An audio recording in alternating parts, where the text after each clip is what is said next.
बंदी छोड़ सतगुरु रामपाल जी परमेश्वर जी की जय हो। परम पिता परमात्मा सारी सृष्टि के रचनहार कुल मालिक असंख्य ब्रह्मांडों के स्वामी जगत गुरु तीनों लोकों में प्रवेश करके सबका धारण पोषण करने वाले राजाधिराज आत्माधार नाथों के नाथ देवों के देव महादेव सर्वेश्वर महेश्वर मृत्युंजय अजरो अमर आदि अनादि सनातनी प्रभु जगत पिता जगदीश्वर श्री श्री 1008 की उपाधि के वास्तविक अधिकारी अकाल मूरत सौद स्वरूपी राम वासुदेव सर्वगतम ब्रह्म परम पूज्य प्रथम पूज्य परम संत परम पुरुष परम धनी परम दयालु सत्य कबीर हक्का कबीर अल्लाहु अकबर बाखबर अल्लाह ताला जगत के तारणहार जगत के मुक्तिदाता जगत के जगन्नाथ हारे के सहारे हिंदुओं के राम मुसलमानों के अल्लाह सिखों के वाहिगुरु ईसाइयों के मसीह दया के सागर दयानिधि करुणा के सागर करुणानिधि स्वयंभू परिभू संकट मोचन कष्ट हरण मंगल करण दुख भंजन अविगत कबीर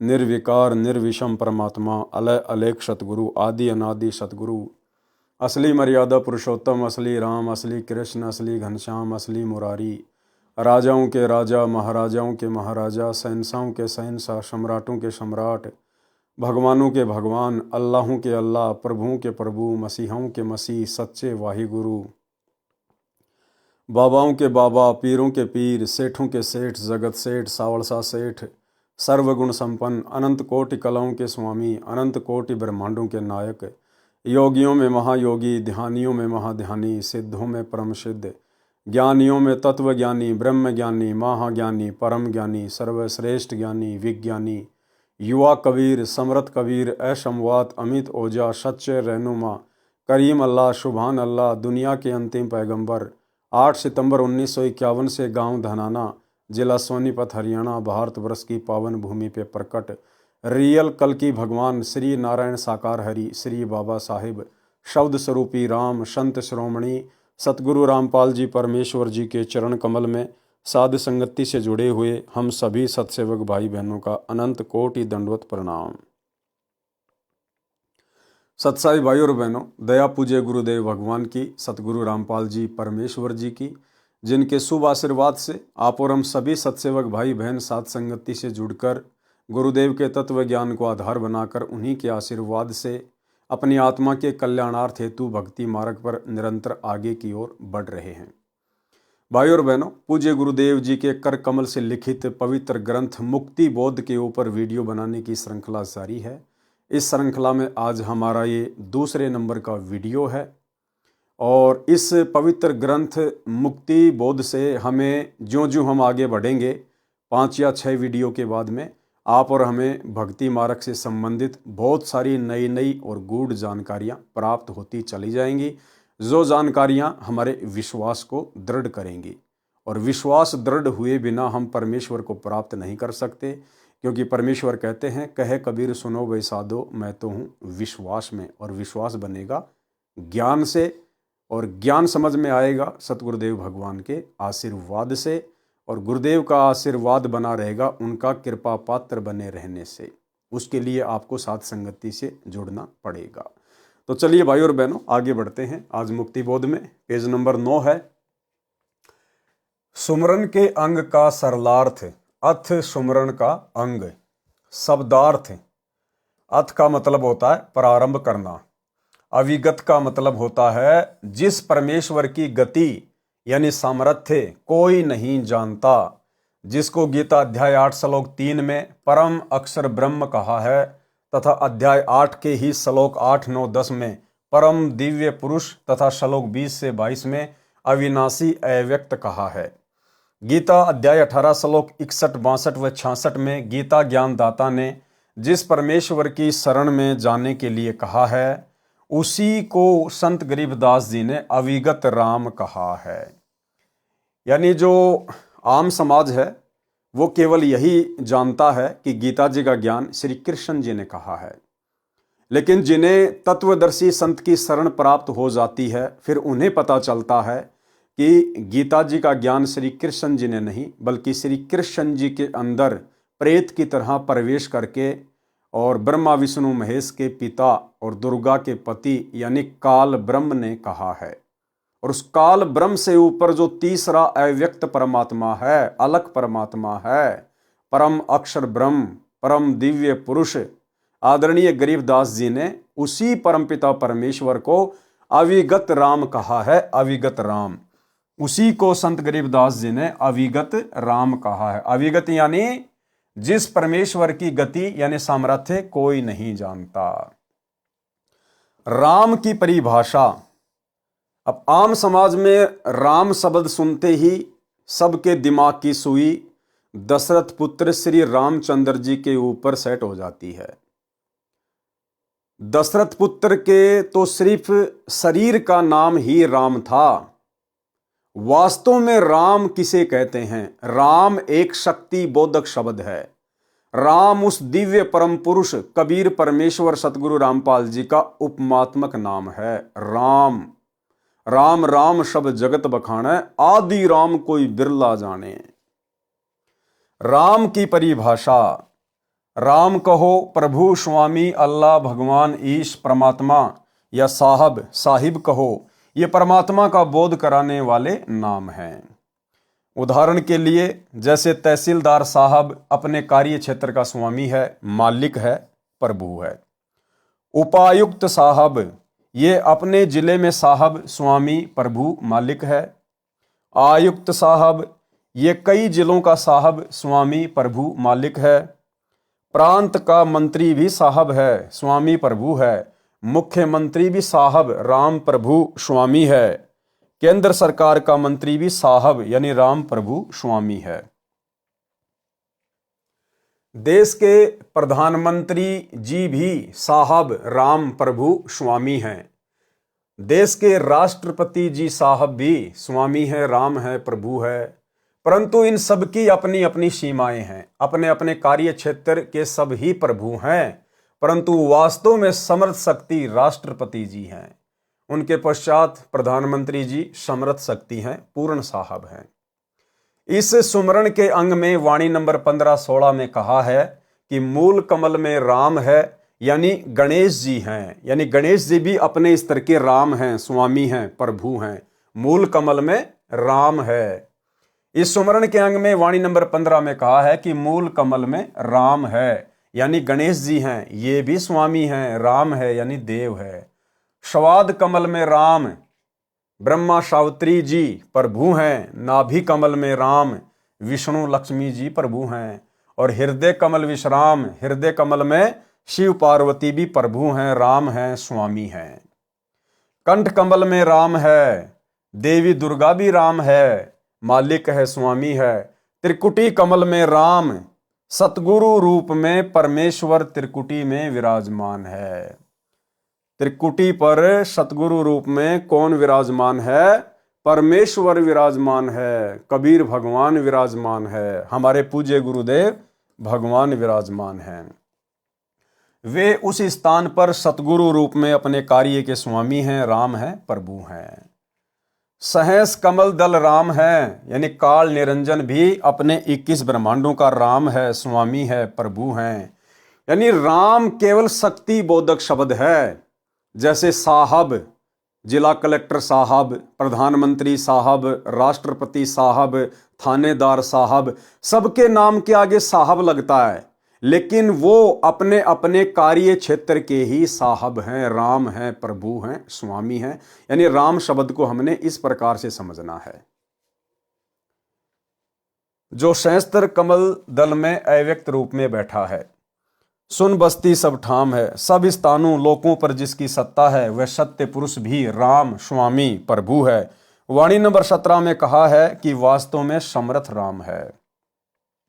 अचल अभंगी राम है, गलताना दमलीन, सुरती नृति के अंतरे बाजे अनहद बीन। अचल का अर्थ होता है स्थायी, अचल यानी स्थायी, जो कभी भी डगमग ना हो। और अभंगी का मतलब है अविनाशी, जो कभी भी भंग ना हो, खंड ना हो। जो कभी भंग यानी नष्ट नहीं होता, वह समर्थ राम है। सुमरण का अर्थ है परमात्मा के सतमंत्र का जाप करना। जैसे कबीर परमेश्वर जी ने कहा है कि सार शब्द का सुमरण करही, सो हंसा भवसागर तरही। सुमरन का बल ऐसा भाई, कालई जीत लोक ले जाई। नाम सुमर ले शुक्रम कर ले, कौन जाने कल की खबर नहीं पल की। श्वास श्वास में नाम जपो, व्यर्थवा श्वास ना खोए। ना बेरा इस श्वास का आवण हो के न होए। कहता हूँ कहीं जात हूँ, सुनता है सब कोय। सुमरन से भला होएगा, नातर भला ना होए।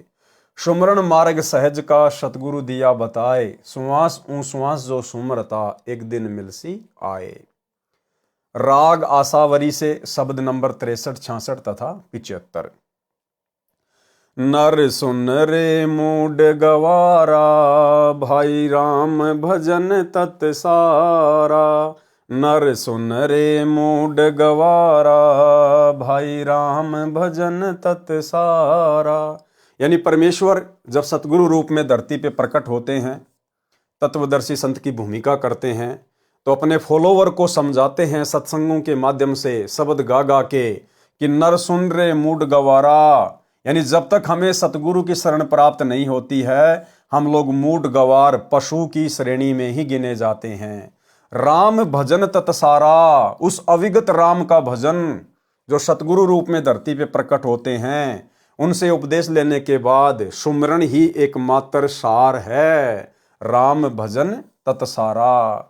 नर सुन रे मूड गवारा, भाई राम भजन तत्सारा। नर सुन रे मूड गवारा, भाई राम भजन तत्सारा।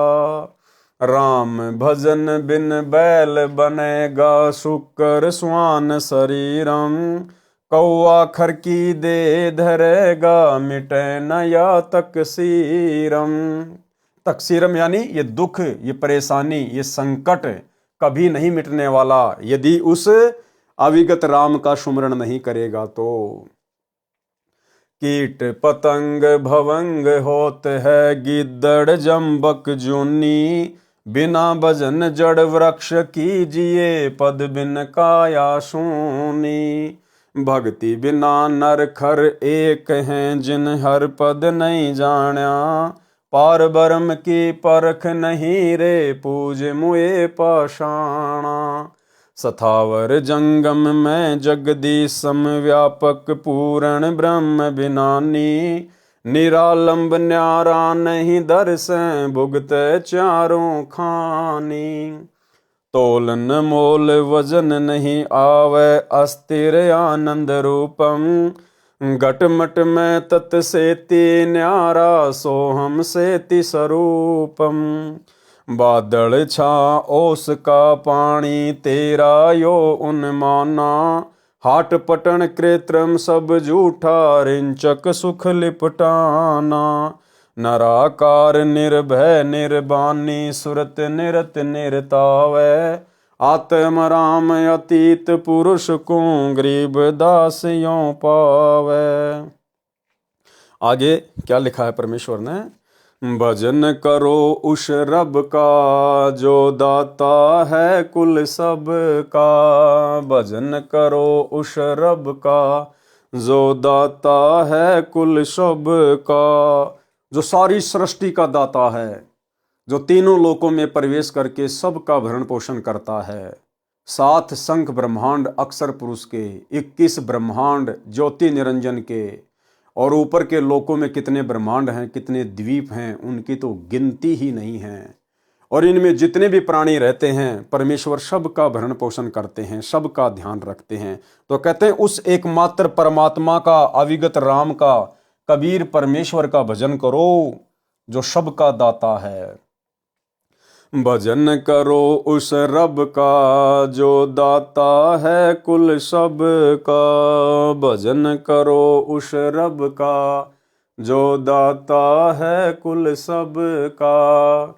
बिना भजन भय मिटे नियम का, समझ बूझ रे भाई।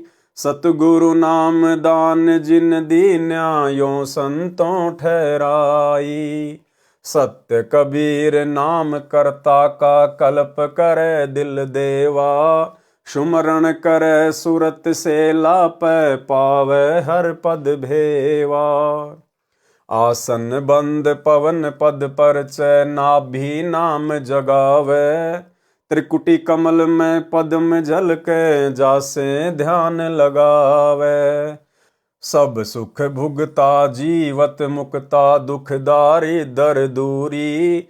ज्ञान ध्यान गलतान हरि पद जो कुरंग कस्तूरी।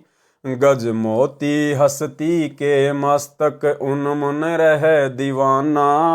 खाए न पीवे मंगल घूमे आठ भगत गलताना।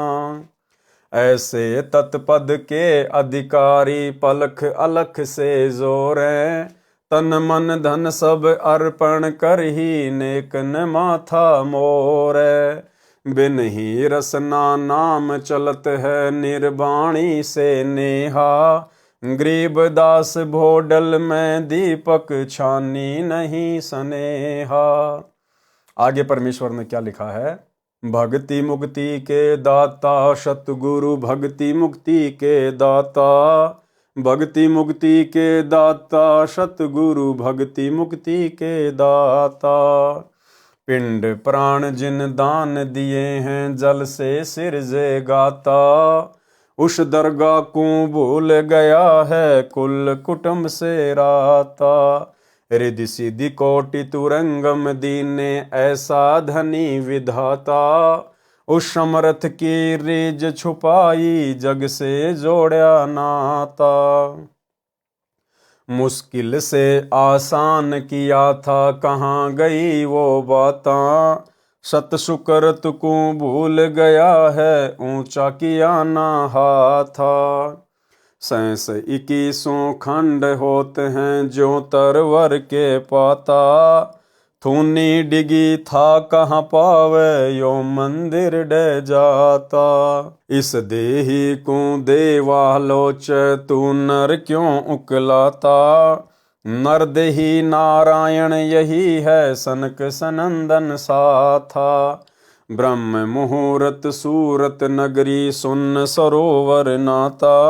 या पर भी का पार नहीं रे सकल कर्म कट जाता। सुरति नृति मन पवन बंद कर मेरुदंड चढ़ जाता। शैष कमल दल फूल रहे हैं अमी महारस खाता। जहाँ अलख निरंजन जोगी बैठा जहाँ से रहा न भाता। गरीब दास पारंग प्राण है शंख कमल खिल जाता। राग बसंत से शब्द नंबर 8। कोई है रे परले पार का जो भेद कहे झनकार का। कोई है रे परले पार का जो भेद कहे झनकार का। वारही गोरख वारही दत्त वारही ध्रुव प्रहलाद। अर्थ यानी जितने भी महापुरुष हैं जिनके नाम गिनाए जा रहे हैं, परमात्मा कह रहे हैं कि ये सब के सब वार ही हैं। वार यानी इस तरफ हैं, इस काल के लोक में ही हैं, अभी तक ये पार नहीं हुए हैं। वार ही गोरख वार ही दत्त वार ही ध्रुव प्रहलाद। अर्थ वार ही सुखदेव वार ही व्यास वार ही पारासुर प्रकाश। वार ही दुर्वासा दरवेश वार ही नारद सारद शेष। वार ही भरतरी गोपी चंद वार ही सनक सनंदन बंद। वार ही ब्रह्मा वार ही इंद वार ही सैंस कला गोविंद। वार ही शिव शंकर सो सिंब वार ही धर्म राय आरंभ। वार ही धर्म राय धर धीर परम धाम पहुँचे कबीर। केवल एक कबीर परमात्मा वे निर्बंध हैं, अबंध हैं, केवल वही पार हुए हैं। यानी 650 साल पहले जब परमात्मा आए थे, परमेश्वर ने इन सभी आत्माओं को अपनी शरण में लिया, सभी को ज्ञान समझाया, सभी को नाम दिया। लेकिन ये आत्माएं अंत तक भक्ति पर मर्यादाओं के साथ नहीं टिक पाई, जिस कारण से ये पार नहीं हो पाई। केवल एक कबीर परमेश्वर ही थे जो मगर से सह शरीर गए थे। ऋग युजु श्याम अथर्वन भेद परम धाम नहीं लैया भेद। अलल पंख अगाध भेव, जैसे कुंजी सुरती सेव। वार पार थे हाँ नहीं था, गरीबदास निर्गुण निगाह। राग होरी से शब्द नंबर 8। अलल का ध्यान धरो रे, चीनो पुरुष विदेही। उलट पवन रेचक कर राखो, काया कुंभ भरो रे। अडिग अमान अडोल अबोलम, टार्यो नाही टरो रे। बिन सतगुरु पद दर्शत नाही, भावे तीहूं लोक फिरो रे। गुण इंद्री का ज्ञान परेरो, जीवित क्यों न मरो रे। पलकों दा भोरा पुरुष बिनानी, खोटा करत खरो रे। कामधेनु दूजे कलवारिन, नीजर अजर जरो रे। कल विष कुशमल बंधन टूटे, सब दुख व्याधि हरो रे। गरीबदास निर्भय पद पाया, जम से नाही डरो रे। सुमरण के अंग का सारांश। संत गरीबदास जी ने अपनी अमृतवाणी रूपी वन में प्रत्येक प्रकार के पेड़ पौधे, जड़ी बूटियां, फूल, फलदार वृक्ष, मेवा की लता आदि आदि उगाई हैं। यानी हर प्रकार का ज्ञान आदरणीय गरीबदास जी महाराज जी ने अपने सदग्रंथ साहिब की वाणियों में समावेश किया है। इसका मुख्य कारण यह रहा है कि जो मूल ज्ञान है उसको गुप्त रखना था। यह परमात्मा कबीर जी का आदेश था। इसी कारण से संत गरीबदास जी ने अनेकों वाणियां कही हैं। मन की आदत है कि यदि कम वाणी है तो उनको कंठस्थ करके अरुचि करता है। ये ढेर सारी अमृतवाणी लिखवाकर संत गरीबदास जी ने मन को व्यस्त तथा रुचि बनाए रखने का मंत्र बताया है। मन पढ़ता रहता है या सुनता रहता है, आत्मा आनंद का अनुभव करती है। वाणी नंबर 18 में कहा है कि गरीब राम कहा तो क्या हुआ, उर्मे नहीं यकीन। चोर मुसे घर लूट ही 5-25 भावार्थ, यदि साधक को परमात्मा पर विश्वास ही नहीं है तो नाम सुमरण का कोई लाभ नहीं है। और भाई और बहनों, विश्वास उस समय होगा जब हमें एक परमात्मा की पहचान हो जाएगी कि एकमात्र वो कबीर परमात्मा जो तीनों लोकों में प्रवेश करके सबका भरण पोषण करता है, उनकी शरण में आए बिना लाख जन्म भी इस काल बलि से मुक्ति प्राप्त नहीं कर सकते। जब हमें उस एक परमात्मा की पहचान हो जाएगी तब हमारा उसमें विश्वास भी बनेगा। और आज उस एक परमेश्वर की पहचान सतगुरु रामपाल जी के रूप में हो चुकी है। अन्यथा भाई और बहनों, विश्वास तो छोड़ो, आप जी दृढ़ होकर भक्ति भी सही तरीके से नहीं कर सकते। आपको हमेशा एक संशय बना रहेगा कि परमात्मा कौन है, परमेश्वर कौन है। वो कागज का टुकड़ा, दाढ़ी मूछ वाली कबीर जी की समझे जाने वाली फोटो, या फिर मेरे पूज्य गुरुदेव, कौन है परमात्मा इन दोनों में से। और जब तक भगत का ये संशय निवारण नहीं होगा तब तक वो भक्ति नहीं कर सकता। परमात्मा कहते हैं गुरु और गोविंद दो नहीं भाई, जब तक दो समझोगे दो जग में जाई। जब तक आप भगवान मानोगे उस दाढ़ी मूछ वाले कबीर जी की फोटो को, और गुरु मानोगे अपने गुरु को कि मेरा गुरु तो केवल गुरु है, एक संत है, भगवान तो कबीर जी हैं, वो दाढ़ी मूछ वाली फोटो है जिनका हम जून के महीने में कबीर प्रकट दिवस मनाते हैं। तो परमात्मा कहते हैं कि ऐसी आत्मा भी तत्वदर्शी संत की शरण में आने के बाद भी वो नरक की ओर ही जाती है। कि गुरु और गोविंद दो नहीं भाई, जब तक दो मानोगे दो जग में जाई। यदि साधक को परमात्मा पर विश्वास ही नहीं है तो नाम सुमरण का कोई लाभ नहीं है। उसके मानव जीवन को काम, क्रोध, मोह, लोभ, अहंकार रूपी 5 चोर मुश यानी चुरा रहे हैं। इन पांचों की 5-5 प्रकृति यानी 25 ये तथा रजगुण के अधीन होकर कोठी बंगले बनाने में, कभी कार गाड़ी खरीदने में जीवन नष्ट कर देता है। सतगुण के प्रभाव से पहले तो किसी पर दया करके बिना सोचे समझे लाखों रुपए खर्च कर देता है, फिर उसमें त्रुटि देखकर तमोगुण के प्रभाव से झगड़ा कर लेता है। यह भी एक बहुत ही गंदी और घटिया आदत होती है। इस प्रकार 3 गुणों के प्रभाव से मानव जीवन नष्ट हो जाता है।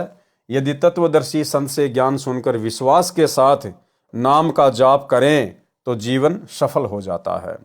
जिन जिन भक्तों ने मर्यादा में रहकर जिस स्तर की भक्ति, दान आदि आदि किया है उनको लाभ अवश्य मिला है। उदाहरण बताया है कि वाणी नंबर 31 से 39 में। गोरखनाथ, दत्तात्रेय, सुखदेव, पीपा, नामदेव, धन्ना भगत, रहदास यानी रविदास, फरीद, नानक, दादू, हरिदास, गोपीचंद, भरतरी, जंगनाथ, जंगरनाथ, चरपटनाथ, अब्राहिम अदम सुल्तान, नारद ऋषि, प्रहलाद भगत, ध्रुव, विभीषण, जयदेव, कपिल मुनि, स्वामी रामानंद जी, श्री कृष्ण, श्री दुर्वासा, शंभु यानी शिव, विष्णु, ब्रह्मा आदि सबकी प्रसिद्धि पूर्व जन्म तथा वर्तमान में की गई नाम सुमरण की शक्ति से हुई है। अन्यथा ये कहाँ थे, यानी इनको कौन जानता था।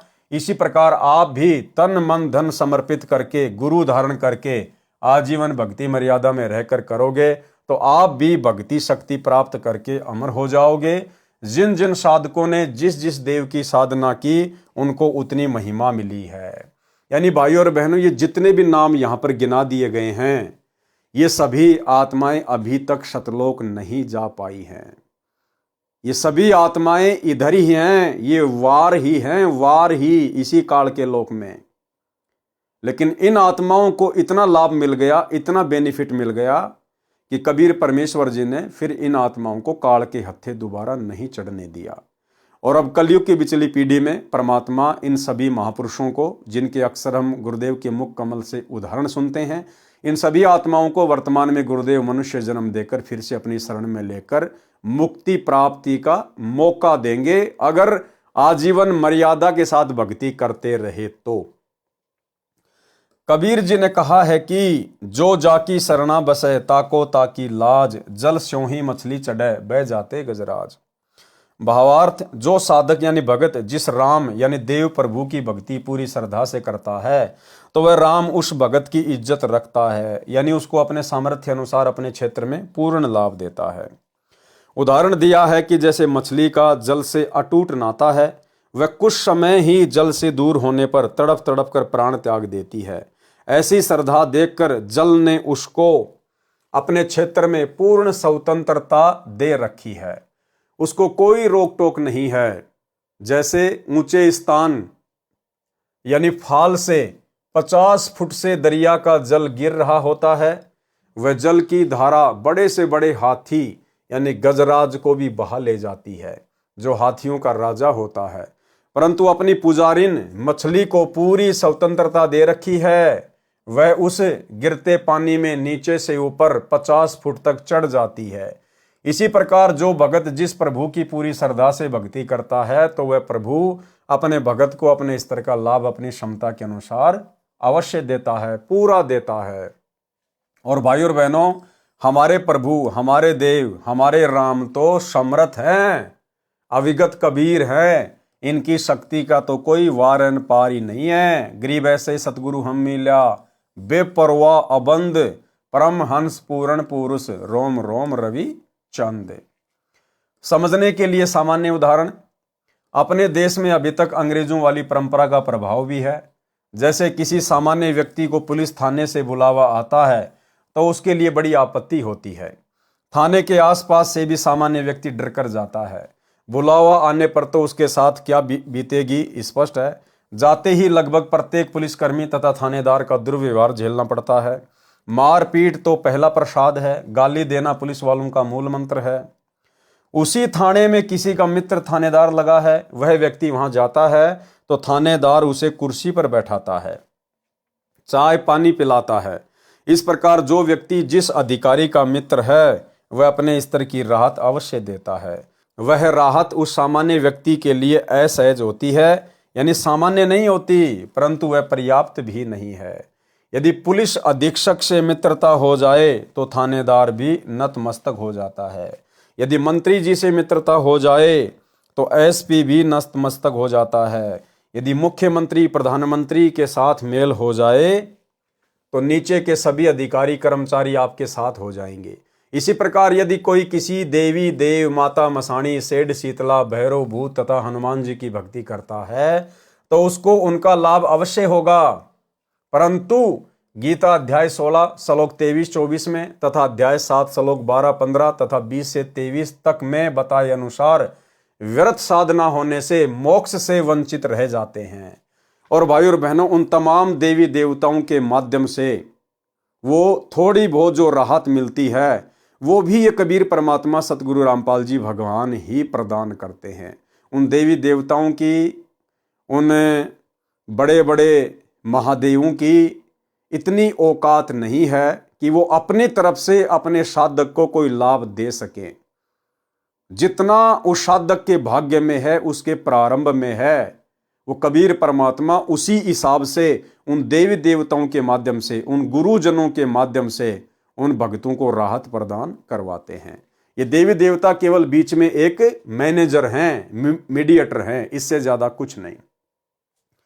कर्म का फल भी अच्छा बुरा भोगना पड़ता है, इसलिए यह साधना करके भी हानि होती है। इसलिए संत गरीबदास जी ने वाणी नंबर 38 में कहा है कि गरीब ऐसा निर्मल ज्ञान है, निर्मल करे शरीर और ज्ञान मंडलिक हैं, चकवे ज्ञान कबीर।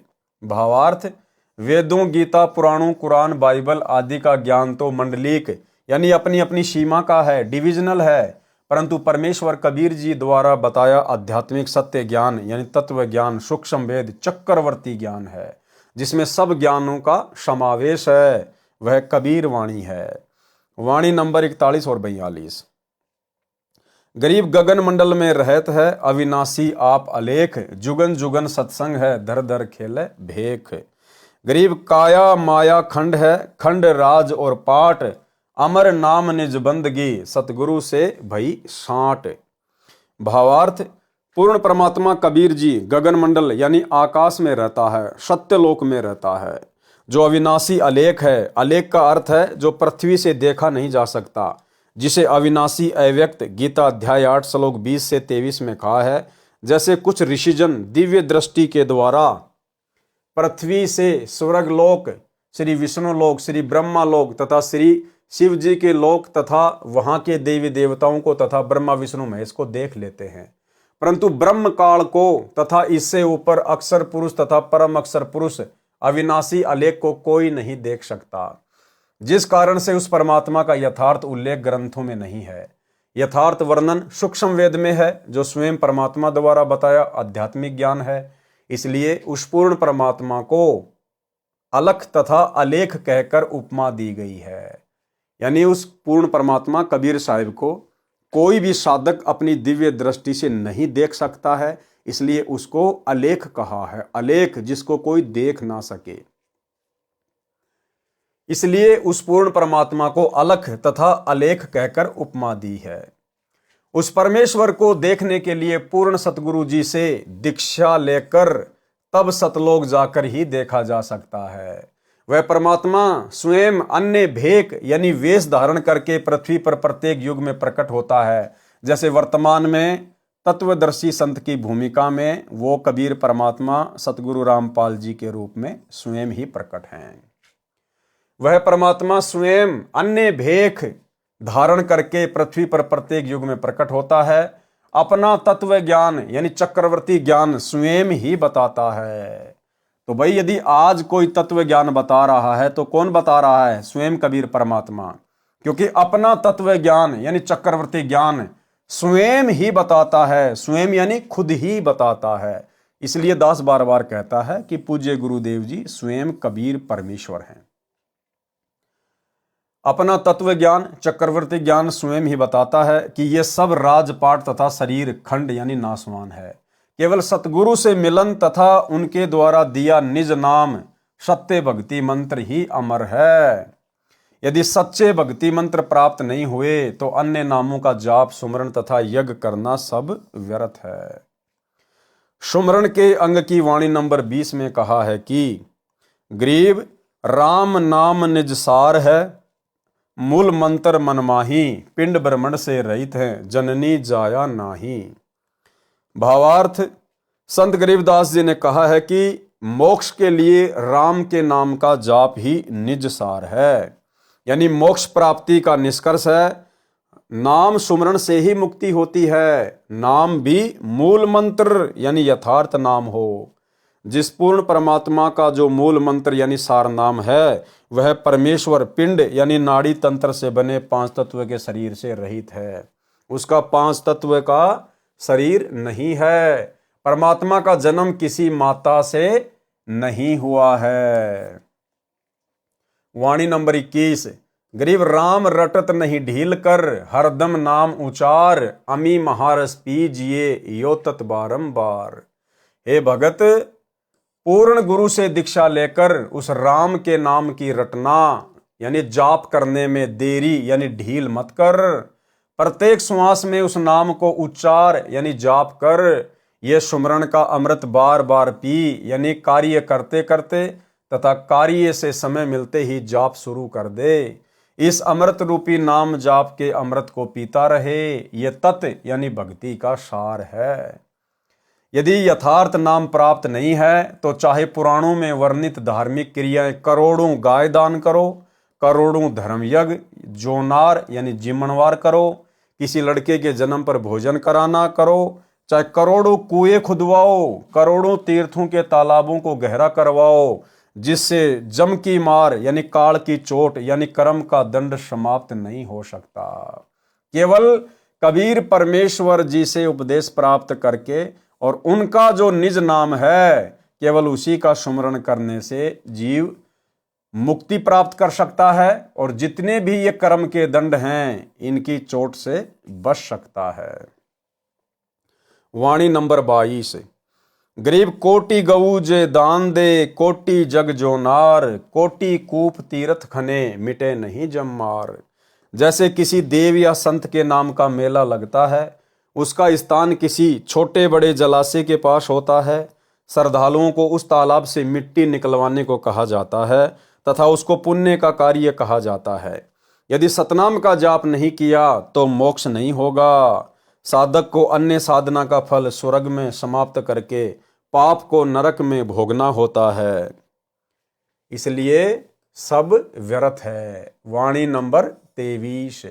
गरीब कोटिग तीर्थ बरत करी, कोटि गज करी दान, कोटि अश्व विप्रो दिए, मिटे न खेचा तान। चाहे करोड़ों तीर्थों का भ्रमण करो, करोड़ों व्रत रखो, करोड़ों गज यानी हाथी दान करो, चाहे करोड़ों घोड़े ब्राह्मणों को दान करो, उससे जन्म मरण तथा कर्म के दंड से होने वाली खेचाताण यानी दुर्गति समाप्त नहीं हो सकती। वाणी नंबर 24। गरीब पार्वती कै उर धर्या, अमर भई क्षण माही, सुखदेव की 84 मिटी, निरालम निज नाम। वाणी नंबर 24 का भावार्थ है कि जैसे पार्वती पत्नी शिव शंकर को जितना अमृतत्व वह भगवान शिव जितनी आयु नाम प्राप्ति के बाद जिएगी, फिर दोनों की मृत्यु होगी, इतना मोक्ष है। उसको भी देवी जी को शिव जी को गुरु मानकर निज मंत्रों का जाप करने से प्राप्त हुआ। ऋषि वेदव्यास जी के पुत्र सुखदेव जी को अपनी पूर्व जन्म की सिद्धि का अहंकार था, जिस कारण से बिना गुरु धारण किए ऊपर के लोकों में सिद्धि से उड़कर चला जाता था। जब श्री विष्णु जी ने उसे समझाया और स्वर्ग में रहने नहीं दिया, तब उनकी बुद्धि ठिकाने आई। राजा जनक से दीक्षा ली, तब सुखदेव जी की उतनी मुक्ति हुई जितनी मुक्ति उस नाम से हो सकती थी। परमानेंट मुक्ति यहाँ के किसी भी देव महादेव के नाम से नहीं हो सकती।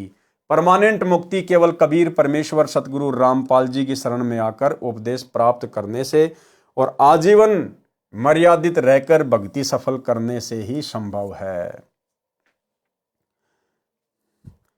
परमेश्वर कबीर जी अपने विधान अनुसार राजा जनक को भी त्रेता युग में मिले थे। उनको केवल हरियम नाम जाप करने को दिया था, क्योंकि वे श्री विष्णु जी के भगत थे। वही मंत्र सुखदेव को प्राप्त हुआ था, जिस कारण से वे श्री विष्णु लोक के स्वर्ग रूपी होटल में आनंद से निवास कर रहे हैं। वहीं से विमान में बैठकर अर्जुन के पुत्र यानी अभिमन्यु के पुत्र राजा परीक्षित को भागवत सुधा सागर की कथा सुनाने आए थे, फिर वहीं लौट गए। गरीब ऋषभ देव के आइया, कबी नामे अवतार, नो योगेश्वर मैं रमा, जनक विदेही उधार। भावार्थ, परमेश्वर कबीर जी अपने विधान अनुसार कि परमात्मा ऊपर के लोक में निवास करता है, वहां से गति करके आता है, अच्छी आत्माओं को मिलता है, उनको अपनी वाक यानी वाणी द्वारा भक्ति करने की प्रेरणा करता है, आदि आदि। राजा ऋषभ देव जैन धर्म के प्रथम तीर्थंकर को मिले थे। अपना नाम कबीर देव बताया था। ऋषभ देव जी ने अपने धर्म गुरुओं ऋषियों से सुन रखा, कहते हैं उनको सत्य ज्ञान बताकर उनको सही दिशा दी। परंतु राजा जनक ने विष्णु उपासना को नहीं त्यागा। राजा जनक से दीक्षा लेकर सुखदेव ऋषि को स्वर्ग प्राप्त हुआ, परंतु वह पूर्ण मोक्ष नहीं मिला, जो गीता अध्याय 15 श्लोक 4 में कहा है। क्या कहा है कि तत्वदर्शी संत से तत्व ज्ञान समझने के पश्चात अध्यात्म अज्ञान को तत्व ज्ञान रूपी शस्त्र से काटकर उसके पश्चात परमेश्वर के उस परम पद की खोज करनी चाहिए, जहां जाने के पश्चात साधक लौटकर संसार में कभी नहीं आते, यानी कभी फिर जन्म मृत्यु नहीं होती। जिस परमेश्वर से संसार रूपी वृक्ष की प्रवृत्ति विस्तार को प्राप्त हुई है, यानी जिस परमेश्वर ने संसार की रचना की है, केवल उसी की भक्ति करो, केवल उसी की भक्ति। वाणी नंबर 24 में यही स्पष्ट किया है कि यदि स्वर्ग जाने की भी तमन्ना है तो वे भी विशेष यानी निज मंत्रों के जाप से ही पूर्ण होगी। और वर्तमान में भाई और बहनों, यदि किसी को काललोक तक की भी पूर्ण भक्ति करनी है तो वो मंत्र भी सतगुरु रामपाल जी परमेश्वर जी के पास ही उपलब्ध हैं। वर्तमान में एकमात्र अधिकारी गुरु सतलोक के और निरंजन लोक के स्वर्ग के केवल सतगुरु रामपाल जी परमेश्वर ही हैं। परंतु ये इच्छा तत्व ज्ञान के अभाव से है।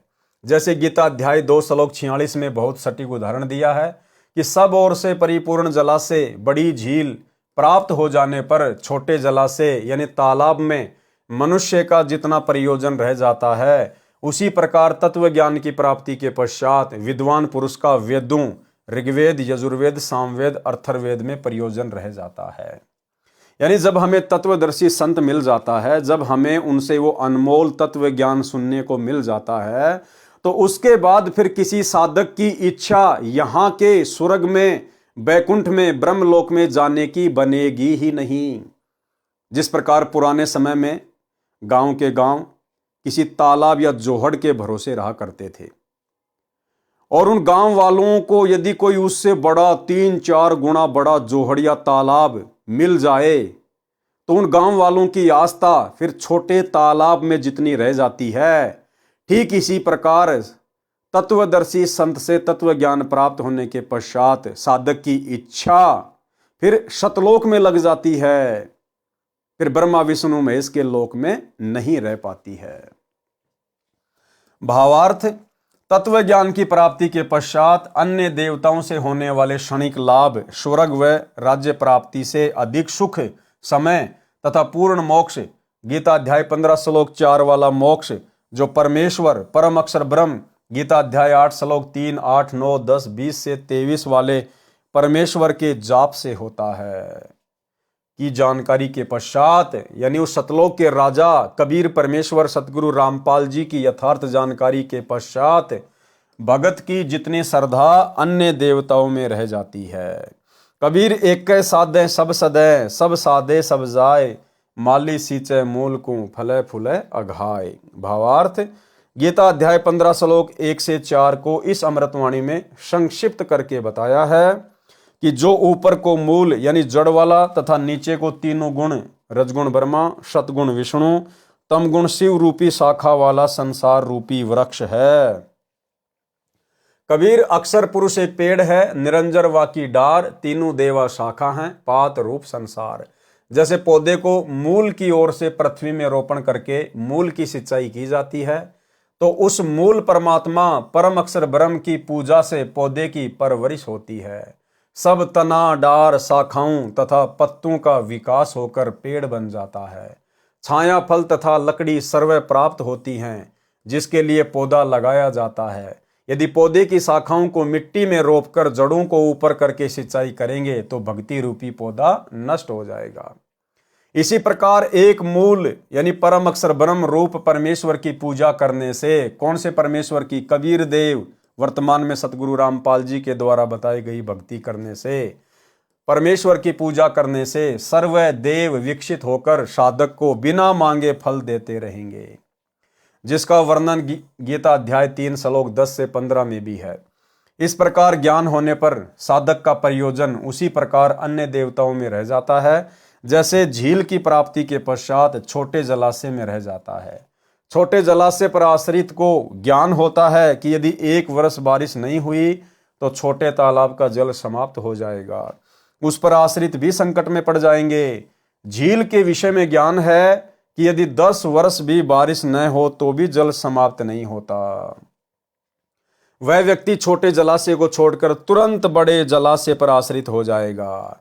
ठीक इसी प्रकार जब तत्वदर्शी संत से सत्संग सुनने के पश्चात साधक को ज्ञान होता है कि भाई ये देव महादेव ब्रह्मा विष्णु महेश यानी काल निरंजन जो 21 ब्रह्मांड का स्वामी है, इसकी भक्ति भी हमें परम सुख प्रदान नहीं कर सकती, इसकी भक्ति भी जन्म मरण से छुटकारा प्राप्त नहीं करवा सकती।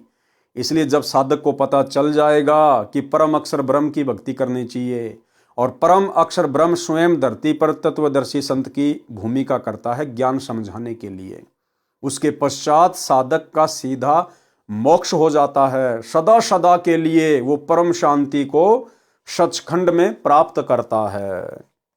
भले ही छोटे जलाशय का जल पीने में झील के जल जैसा ही लाभदायक है, परंतु पर्याप्त व चिरस्थायी नहीं है। इसी प्रकार अन्य देवताओं रजगुण ब्रह्मा जी, सतगुण विष्णु जी तथा तमगुण शिव जी की भक्ति से मिलने वाले स्वर्ग का सुख बुरा नहीं है, परंतु क्षणिक है, पर्याप्त नहीं है। उसके बाद फिर 84 लाख योनियों में गधा कुत्ता सुअर बनना पड़ेगा, नरक का कष्ट भोगना पड़ेगा। इन देवताओं तथा इनके अतिरिक्त किसी भी देवी देवता पितर व भूत पूजा करना गीता अध्याय 7 श्लोक 12 से 15, 20 से 23 तथा अध्याय 9 श्लोक 25 में मना किया है। इसलिए भी इनकी भक्ति करना शास्त्र विरुद्ध होने से व्यर्थ है, जिसका गीता अध्याय 16 श्लोक 23-24 में प्रमाण है। कहा है कि शास्त्र विधि को त्याग कर मनमाना आचरण करने वालों को न तो सुख प्राप्त होता है, न सिद्धि प्राप्त होती है और न ही परम गति यानी पूर्ण मोक्ष की प्राप्ति होती है, अर्थात सब व्यर्थ प्रयत्न है। गीता अध्याय 16 श्लोक 23। इससे तेरे लिए अर्जुन कर्तव्य यानी जो भक्ति कर्म करने चाहिए और अकर्तव्य यानी जो भक्ति कर्म न करने चाहिए उसके लिए शास्त्र ही प्रमाण है, यानी शास्त्रों को आधार मानकर निर्णय लेकर शास्त्रों में वर्णित साधना करना योग्य है। गीता अध्याय 16 श्लोक 24। सुमरण के अंग की वाणी नंबर 38 में कहा है, गरीब ऐसा निर्मल ज्ञान है, निर्मल करे शरीर और ज्ञान मंडलीक हैं, चकवे ज्ञान कबीर। वाणी नंबर 47 से 50। गरीब नाम बिना क्या होते है, जप तप संयम ध्यान, बाहर भर में मानवी अब अंतर में जान। गरीब उजल हिरंबर भक्ति है, उजल हिरंबर सेव, उजल हिरंबर नाम है, उजल हिरंबर देव। गरीब निज नाम बिना निपजै नहीं, जप तप कर है कोटि, 184 त्यार है, मुंड मुंडाया घोटी। गरीब नाम शिरोमणि सार है, सोहम सुरती लगाई, ज्ञान गलीचे बैठ कर सुनी सरोवर नहाई। वाणी नंबर 47 से 50 में भी यही समझाया है कि निज नाम यानी विशेष मंत्र बिना अन्य नामों का जाप तथा मनमाना घोर तप जो करते हैं उनकी साधना व्यर्थ है। गीता अध्याय 17 श्लोक 1 से 6 तक में भी यही स्पष्ट किया है। श्लोक 1 में अर्जुन ने पूछा कि आपने गीता अध्याय 16 श्लोक 23-24 में कहा है कि शास्त्र विधि के विपरीत साधना व्यर्थ है। यदि साधक शास्त्र विधि को त्याग कर श्रद्धा से अन्य देवताओं जिनके विषय में गीता अध्याय 7 श्लोक 12 से 15 यानी ब्रह्मा विष्णु महेश और 20 से 23 तथा अध्याय 9 श्लोक 23-24 में वर्णन है, यदि उनका पूजन करते हैं, उनकी स्थिति सात्विक है या राजसी है या तामसी है। अध्याय 17 श्लोक 2 से 6 तक गीता ज्ञानदाता ने उत्तर दिया, मनुष्यों की स्थिति 3 प्रकार की ही होती है। सात्विक वृत्ति के व्यक्ति तत्व ज्ञान के अभाव से देवताओं की भक्ति पूजा करते हैं। तामसी व्यक्ति प्रेतों पितरों आदि के जंत्र मंत्र में लगे रहते हैं। जो व्यक्ति शास्त्र विधि को त्याग कर मन कल्पित घोर तप को तपते हैं वे शरीर में स्थित मुझे उस परमेश्वर तथा कमलों में विराजमान मुख्य देवताओं को कष्ट देने वाले अज्ञानी हैं, उनको राक्षस स्वभाव के जान। जैसे धूनी लगा के बैठ जाते हैं, आरा लगा के बैठ जाते हैं, गर्मी के महीने में अपने चारों तरफ आग जला लेंगे, वो राक्षस स्वभाव के कहे गए हैं, जो घोर कल्पित तप तपते हैं। वाणी नंबर 49। गरीब निज नाम बिना निपजै नहीं, जब तप कर हैं कोटि, लख 84 तैयार है क्या मुंड मुंडाया गोटी। भावार्थ, वास्तविक नाम यानी सात नाम, सतनाम तथा सारनाम, जो पूरी विधि वर्तमान में सतगुरु रामपाल जी परमेश्वर जी के पास में है, उसके बिना भक्ति रूपी फसल नहीं उपजती। यानी जैसे गेहूं की फसल प्राप्त करने के लिए गेहूं का बीज ही बीजना पड़ता है। यदि गवार का बीज बोकर गेहूं की प्राप्ति की इच्छा किए हैं तो भूखा मरेगा। इसलिए कहा है कि वास्तविक नाम के जाप बिना अन्य नामों का जाप तथा मनमाना घोर तप करके आप खुश हुए बैठे हो। कोई सिर के सब बाल तथा दाढ़ी मूछ कटाकर सफाचट रहता है, गलत साधना करके मोक्ष की आशा लगाए हैं, उनसे कहा है कि 84 लाख योनियों की प्राप्ति तैयार है। कबीर करता था तब क्यों किया, अब करके क्यों पछताए, बोए पेड़ बबूल का आम कहां से खाए। यानी भाई और बहनों, पूर्ण तत्वदर्शी संत की शरण में आए नहीं, उनके बताए अनुसार सत्य साधना की नहीं, उनके बताए अनुसार भक्ति मर्यादाओं को निभाया नहीं, तो भाई फिर अंत में पछताने से क्या होगा। जब तत्वदर्शी संत समझा रहा था, बता रहा था, उस समय तो उनकी बातों पे ध्यान नहीं दिया, और काल प्रेरणा से अन्य जो नीचे स्तर की साधना है, देवी देवताओं की, ब्रह्मा विष्णु महेश और इस ब्रह्म ज्योति निरंजन तक की साधना में लगे रहे, जिसके फलस्वरूप कुछ समय आपको स्वर्ग मिल जाएगा, उसके बाद उससे ज्यादा समय फिर नरक मिलेगा, उससे भी ज्यादा समय फिर लख 84 योनियों में महाकष्ट भोगने पड़ेंगे। तो परमेश्वर कहते हैं कि समय रहते तो चेते नहीं, कबीर करता था तब क्यों किया, अब करके क्यों पछताए, बोए पेड़ बबूल का आम कहां से खाए। तो भाई और बहनों, दया है परमपिता परमेश्वर की, सतगुरु रामपाल जी की। आज आप और हम सभी भगत भाई बहनों को पूर्ण परमेश्वर की शरण प्राप्त हो चुकी है। उस तत्वदर्शी संत की बाखबर की हमें शरण प्राप्त हो चुकी है। और यदि हम आजीवन इस भक्ति मार्ग पर मर्यादाओं में रहकर डटे रहे, लगे रहे, तो हमारा पूर्ण मोक्ष इसी जन्म में 101% अटल है, अडिग है, कोई रोक नहीं सकता। लेकिन जो कंडीशन है, जो शर्त है सतगुरु की, उनके ऊपर हमने खरा उतरना पड़ेगा। ज्ञान को आधार, गुरु को भगवान, तब कहीं जाकर हम इस पूर्ण मोक्ष प्राप्ति के योग्य बनेंगे। तो भाई और बहनों, पूज्य गुरुदेव सतगुरु रामपाल जी के कर कमल से लिखित पवित्र ग्रंथ मुक्ति बोध के इस 2 नंबर वीडियो में आज केवल इतना ही। कल रात्रि 8 बजे सभी भाई बहन फिर से लाइव जुड़िए 3रे नंबर के वीडियो में। इसी प्रकार हम धीरे धीरे आगे बढ़ेंगे। परमेश्वर के आशीर्वाद से इस पवित्र ग्रंथ मुक्ति बोध पर तकरीबन 60 से 70 के आसपास वीडियो बनेंगे। और जैसे जैसे हम आगे बढ़ेंगे, क्योंकि अभी तो शुरुआत है, कम से कम 4 या 5 वीडियो तो थोड़े बहुत नॉर्मल ही रहेंगे, एक भूमिका को लेकर चलेंगे। उसके बाद फिर परमेश्वर आगे इनमें महापुरुषों की कथाओं का वर्णन करेंगे, जिससे सुनकर हमारी आत्मा भी गदगद होगी और हमारा विश्वास भी भक्ति मार्ग पर बढ़ेगा। तो आज के वीडियो में केवल इतना ही। गुरुदेव भगवान हम सबको आज्ञा दें, इजाज़त दें, आशीर्वाद दें। बंदी छोड़ सतगुरु रामपाल जी परमेश्वर जी की जय हो।